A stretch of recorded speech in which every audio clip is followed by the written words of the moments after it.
How about now? Can you guys hear me now? I really hope so. So random. And of course it would be happening when I'm live. But let me know. Otherwise I'll just record it and then I'll post it in the group.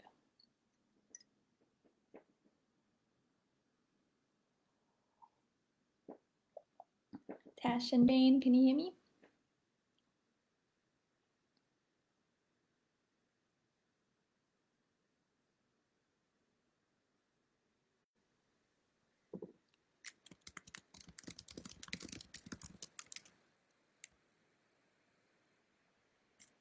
Okay. Hopefully it's working now. If you guys have joined again, just let me know if it's working and if you can hear me. I'll try and hopefully finish this live. Hello? Okay. I'm going to try and guess where I was. But yeah, let's say relational health.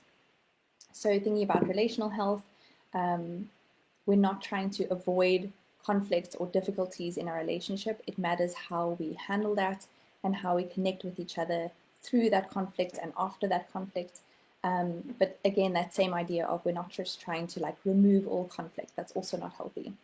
Existentially, we want to be looking at like, what is this existential stress trying to tell me? Is it trying to tell me that I need to be living more in alignment with my values? Is it telling me that I need to identify my values in the first place, right? Do I need to go on a different path, maybe to the one that I'm on?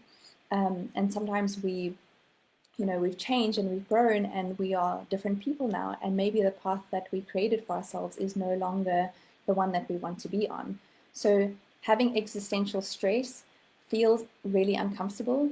But again, it's like, okay, I think the sound is working now. I see a thumbs up.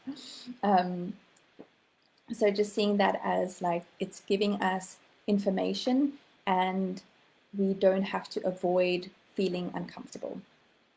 Same thing with environmental. If you think of this idea, like if a plant is sheltered and protected all the time, it doesn't grow as strong as if it's in the wind and it's being kind of beat around a little bit and it has to develop that resilience.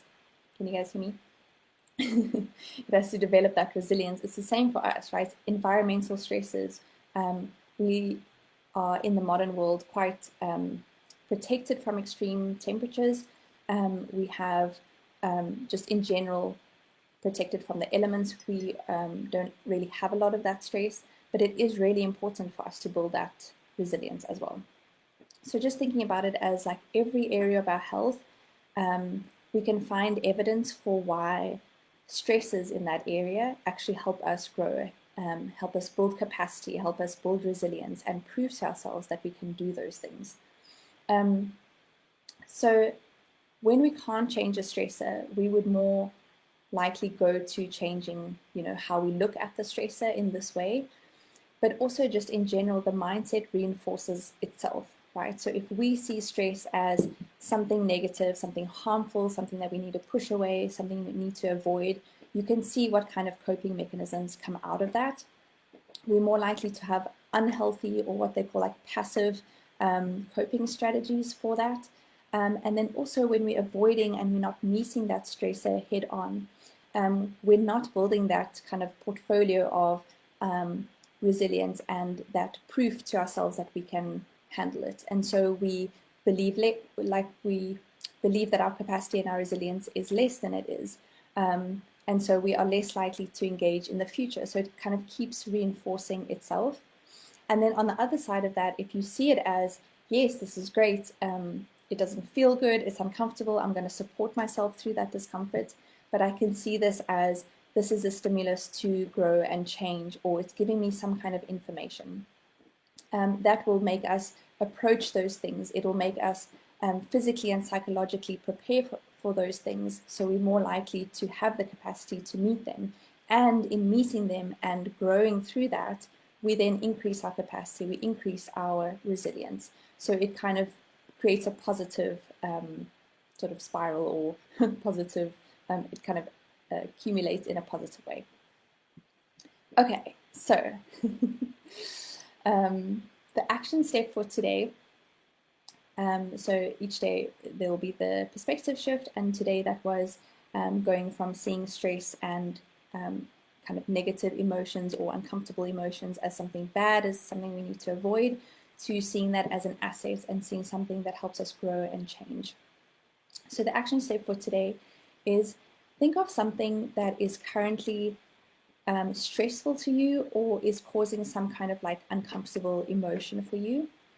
And just write 1 or 2 sentences about how that is actually helpful, how it is something positive in your life, something that is helping you grow and change. And just write, it can be, like I said, 1 or 2 sentences, it can be a whole kind of journaling exercise, whatever you feel, helps you and is suitable for you. But some sort of reflective writing on how that particular stressor, how you might change the frame that's around that stressor and see it more as something that is helpful for you. And I'd love to know, you can pop that into the comments now or after the video, whenever you'd like to do that exercise. But that's your homework for the day, your action step for today. Okay, I look forward to hearing your answers, and I'm so glad the audio worked again. What a drama. Okay, I think I'll go and journal about how this stressor is helpful for me.